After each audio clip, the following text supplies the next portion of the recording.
Students. तो we have already done with nutrition in human beings, ठीक है। ये वाला डायग्राम हम लोगों ने देखा था ना अच्छी तरह से, है ना। अच्छा, रेस्पिरेशन भी हम लोगों ने लास्ट क्लास देखा था। Last class we have very clearly this one, क्या बोलते हैं इसको, हम लोगों ने बहुत ही अच्छी तरह से लास्ट क्लास में हम लोगों ने डिस्कस किया था, ये वाला एंटायर डायग्राम जो है, ठीक है। यहाँ तक अगर कोई भी डाउट हो तो मुझे बताना। Now we are moving on to the next portion. ये वाला जो बॉक्स है एटीपी का, इसकी कहानी भी क्या थी हम लोगों ने डिस्कस किया था कि ये एडीपी जो है ये इनऑर्गेनिक फॉस्फेट के साथ मिल जाता है, बना देता है ATP, that is adenosine triphosphate, ठीक है, राइट। ओके, इसके बाद हम लोगों ने और कहाँ तक देखा था।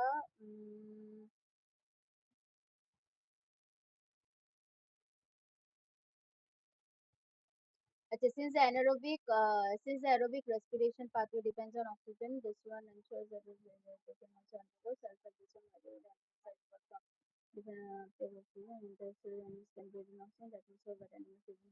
अच्छा, लास्ट क्लास में हम लोगों ने शायद इतना तक देखा हुआ था। मैं तब भी ऐसे बता देती हूँ कि हमारा जो एनिमल्स है ये क्या हो गया है कि it has evolve different kind of organs, okay, so that it can take oxygen, ठीक है। ऑक्सीजन हम लोग कहाँ से लेंगे? ऑब्वियसली एनवायरमेंट से ही लेने वाले हैं, right. So that it can get rid of carbon dioxide. Oxygen लेंगे, कार्बन डाइऑक्साइड बाहर पे छोड़ देंगे। So this terrestrial animals they can breathe the oxygen in the atmosphere, but जो एनिमल्स पानी के नीचे में रहता है वो लोग कैसे करके आपका ऑक्सीजन लेंगे? वो लोग लेंगे वही ऑक्सीजन जो कि वाटर में डिसॉल्व हो, ठीक है। सो टेरेस्टेरियल एनिमल्स यानी कि हम लोग, फॉर एग्जाम्पल हम लोग कहाँ से ऑक्सीजन हमको मिलता है? एटमॉस्फेयर से मिलता है ऑक्सीजन। और जो पानी में रहते हैं एक्वेटिक एनिमल्स, ओके, उनको कहाँ से ऑक्सीजन मिलता है? उनको मिलता है वाटर से, वाटर में डिजोल्व्ड ऑक्सीजन रहता है, राइट। अच्छा, now let us understand this activity 5.6. See, you have to observe a fish in an aquarium, all right? Now आप लोगों के कितनों के घर पे एक्वेरियम है मुझे बताना। आज के लोग एक्वेरियम बहुत ज्यादा रखते हैं, isn't it? अच्छा, जो लोग एक्वेरियम बहुत ज्यादा रखते हैं उनको पता भी होगा कि उसमें कुछ ऐसे ऑक्सीजन सप्लाई करने के लिए भी कुछ कुछ चीजें लगाई जाती है, ठीक है। Okay, now see what happens, जो फिश होता है एक्वेरियम में ना, व्हाट डू दे डू, वो लोग एक बार अपने माउथ को जो है खोलते हैं, फिर बंद करते हैं, and also the gill slits, okay. Now where is this gill slits present? They are present behind their eyes and this also opens and closes, okay. अब आपको ये बताना है कि are the timings of the opening and closing of the mouth and the gill slits, do they coordinate, okay, और they don't coordinate? ये सबसे पहला वाला सवाल है, ठीक है, right. Next, you also have to count the number of times the fish opens and closes its mouth in a minute, ठीक है। again you have to compare कि ये जो नंबर है, okay, compare this to the number of times you breathe in and you breathe out, right। तो हमारे यहाँ पे बहुत ही सिंपल सा एक्सपेरिमेंट दिया गया है जो हमें मतलब करना है। अब ऐसे तो हर किसी के घर पे तो अवेलेबल होता तो है नहीं, फिश को हम लोग ऑब्जर्व तो जनरली ऐसे नहीं कर सकते अगर एक्वेरियम ना हुआ तो। So now I will give you the answers, ठीक है, राइट। अच्छा, बट अगर किसी के घर पे एक्वेरियम है तो ये वाला वो खुद से करके देख सकता है। Now the answer to the very first point, this is the first point, okay. देखो, हाँ, the opening and the closing of the mouth and the gill slits are coordinated, ठीक है। when the fish opens its mouth, water enters the mouth cavity, then the mouth closes and the gill slits open, allowing water to pass over the gills। यानी कि अगर मैं फिर से इसको हिंदी में बोलना चाहूँ तो जब हमारा जो ये जो माउथ एंड जो गिल स्लिट्स है ना, ये कोऑर्डिनेटेड फैशन में मतलब खुलता है, बंद होता है, ठीक है ना। जैसे कि जब फिश जो है अपना माउथ खोलता है तब क्या होता है कि पानी जो है वो अंदर चला जाता है, ठीक है ना, माउथ कैविटी के अंदर चला जाता है। अब माउथ हो जाता है बंद, इसके बाद गिल स्लिट्स वो खुल जाती है, ठीक है। ये खुलने के बाद वो जो पानी है वो पास कर जाता है गिल्स में, एंड इसी प्रोसेस में जो पानी में जो ऑक्सीजन डिसॉल्व है वो गिल्स एब्जॉर्ब कर लेता है एंड कार्बन डाइऑक्साइड को रिलीज कर देता है। दिस इज द प्रोसेस, ठीक है। नाउ अभी क्वेश्चन नंबर 2, मतलब पॉइंट नंबर 2, सवाल क्या था? Count the number of the times the fish opens and closes the mouth, ठीक है। ये जो नंबर ऑफ टाइम्स है, अगर हम लोग 1 मिनट में देखें तो ये 1 मिनट में करीबन 50 to 70 टाइम्स होता है। इट में ऑल्सो वेरी समटाइम्स, ओके।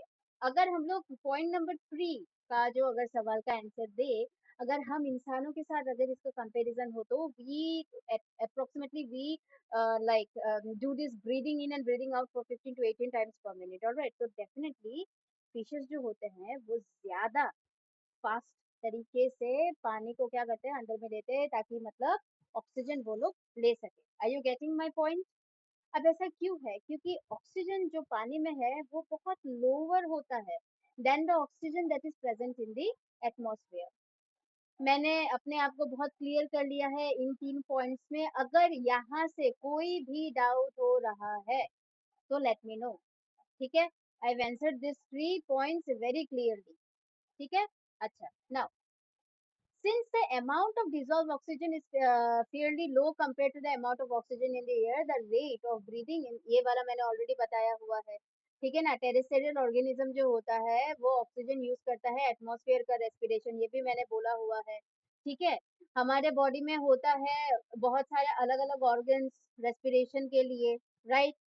अलग अलग ऑर्गन्स मतलब अलग अलग एनिमल्स में अलग अलग ऑर्गन्स होते हैं, okay. Now since the exchange of oxygen and carbon dioxide has to take place across the surface is very fine and delicate। देखो, जो जो मतलब क्या बोलूं मैं, जो जो ऑर्गन्स एक्चुअली में तुम्हारा ये ऑक्सीजन एंड कार्बन डाइऑक्साइड को इधर उधर करने में मदद करता है ना, what happens is that there, you know, like here it is very clearly written that the surface area of this kind of organs, what happens with it, that it increases when in contact with oxygen rich atmosphere। जैसे कि जब भी हम लोग सांस लेते हैं तो you just have to feel it in your diaphragm, diaphragm ऐसे थोड़ा सा खुल जाता है, इजंट इट। और जब हम लोग सांस लेना बंद कर देते हैं, मतलब जब हम लोग सांस छोड़ते हैं बाहर, तब हमारा डायफ्रेम क्लोज हो जाता है। इसका मतलब सरफेस एरिया बढ़ जाता है। जैसे हम लोगों ने न्यूट्रिशन में देखा था कि विली जो है, विली खुल जाता है। विली खुल जाना मतलब वहां का सरफेस एरिया इंक्रीज हो जाना, एब्जॉर्प्शन ज्यादा जल्दी होता है, right? So in human beings, if you just check out in figure 5.9, I suppose it is this one, yes। ये वाला जो फिगर है, अगर तुम अच्छे से देख सकते हो अपने बुक में, so what will you observe? You will observe that जो हवा जो है ये डायरेक्टली हमारे बॉडी में जाता है through our nostrils, ठीक है। Then this air passes through the nostrils and is filtered by our this hairs that is present in our nose, ठीक है। अब ये जो पैसेज है यहाँ पे म्यूकस का लाइनिंग होता है तुम्हारे नाक में। पहला बात तो छोटे छोटे बाल होते हैं, you can even feel it, okay, you can even see it. इसके बाद हमारे नाजल जो पैसेज है यहाँ पे म्यूकस होता है, जो कि इस प्रोसेस को करने में और मदद करता है, राइट। नाउ यहाँ से हवा जो है वो थ्रोट से पास होके लंग्स में चला जाता है, ठीक है। If you can see the diagram now, rings of cartilage are present in the throat। ये देखो, ये देखा, rings of cartilage ये प्रेजेंट होता है हमारे थ्रोट एरिया में। ये क्या इंश्योर करता है कि जो हवा जो है वो जब जाए ना, तो ये जो पैसेज है ये ऐसे कोलैप्स होके ना गिर जाए कि बहुत ज्यादा हवा ले लिया तो एकदम से ये ब्लॉक हो गया या फिर टूट गया, ऐसा नहीं होना चाहिए, राइट। नाउ अभी देखो, ये तो कहानी रही कि लंग्स में आने से पहले तक, यानी कि इतना तक, ये इतनी तक की कहानी है। नाउ जब हवा जो है वो लंग्स के अंदर एंटर करता है ना, see it divides into small small tubes. अगर तुम अच्छे से देख सकते हो ना कि विद इन द लंग्स हमारे यहाँ पे छोटे छोटे ट्यूब्स टाइप स्ट्रक्चर प्रेजेंट होते हैं, जो एंड में जाके बैलून शेप स्ट्रक्चर में मिल जाते हैं, and this are actually called the alveoli. ये एल्वियोली प्रोवाइड करता है तुमको surface where the exchange of gases, ये जो ऑक्सीजन को लेना और कार्बन डाइऑक्साइड को निकाल देना, ये यहाँ पे होता है, राइट। अब तुम लोग मुझे पहले तो ये बताओ कि यहाँ तक क्लियर हुआ है कि नहीं?